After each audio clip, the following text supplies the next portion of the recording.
ജനിച്ചു വളർന്ന ഞാൻ കളിച്ചു വളർന്ന എൻ്റെ ജന്മനാട്, ഞാൻ എന്നെ പോറ്റിയ നാട്, ഇവിടെ എനിക്ക് വാക്കുകളില്ല.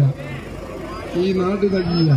എൻ്റെ ഈ നാടും ഈ പഞ്ചായത്തും സമീപ പഞ്ചായത്തും ഒക്കെ ഇന്ന് കാലത്ത് മുതൽ തന്നെ എൻ്റെ സത്യപ്രതിജ്ഞയിലും അതിനുശേഷം ഈ ആഘോഷ പരിപാടിയിലൊക്കെ വളരെയേറെ ആവേശത്തോടുകൂടി പങ്കെടുത്ത നാട്ടുകാരുടെ മുന്നിൽ, ഈ ജനതയ്ക്ക് മുന്നിൽ ഞാൻ എന്നെന്നും കടപ്പെട്ടിരിക്കുന്നു.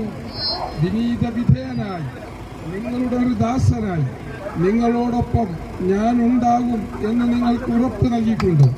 ഈ നാടിന്റെ കൂടെ, ഈ നാടിന്റെ വികസനത്തിൽ, ഈ പഞ്ചായത്തിന്റെ, എന്റെ തെരഞ്ഞെടുത്തയച്ച അരീക്കോട് ഡിവിഷന്റെ സർവോപരി ഈ ജില്ലയുടെ വികസനത്തിന്റെ കാര്യങ്ങളിൽ എല്ലാ സാഹോദര്യങ്ങളും ഞാൻ ഉണ്ടാകും എന്ന് നിങ്ങൾക്ക് ഉറപ്പ് നൽകിക്കൊണ്ട് ഞാൻ അള്ളാഹുവിനെ സാക്ഷി നിർത്തിയാണ്, അള്ളാഹുവിന്റെ നാമത്തിലാണ് ഞാൻ ഇന്ന് സത്യപ്രതിജ്ഞ ചെയ്തതെങ്കിൽ നീതി ഉണ്ടാകും, എല്ലാവരെയും തുല്യമായി കാണും എന്നുള്ളതും ഒരു നാടിന്റെ വികാരത്തോടൊപ്പം ഞാൻ നിൽക്കുമെന്ന് പറഞ്ഞുകൊണ്ട് ഇന്ന് ഞാൻ സത്യപ്രതിജ്ഞ ചെയ്തുകൊണ്ട് പറഞ്ഞ ഒരു വാക്കുണ്ട്. എന്റെ നേതാക്കളെയും എന്റെ പ്രിയപ്പെട്ട പാർട്ടിയെയും സാക്ഷി നിർത്തിക്കൊണ്ട് ഞാൻ പറഞ്ഞു, ഈ സ്ഥാനത്തെത്തി എന്റെ പാർട്ടിക്കും എന്റെ നാട്ടുകാരും എന്റെ മുന്നണിക്കും അഭിമാനത്തോടുകൂടി തല ഉയർത്തി നിൽക്കാൻ പര്യാപ്തമാക്കും.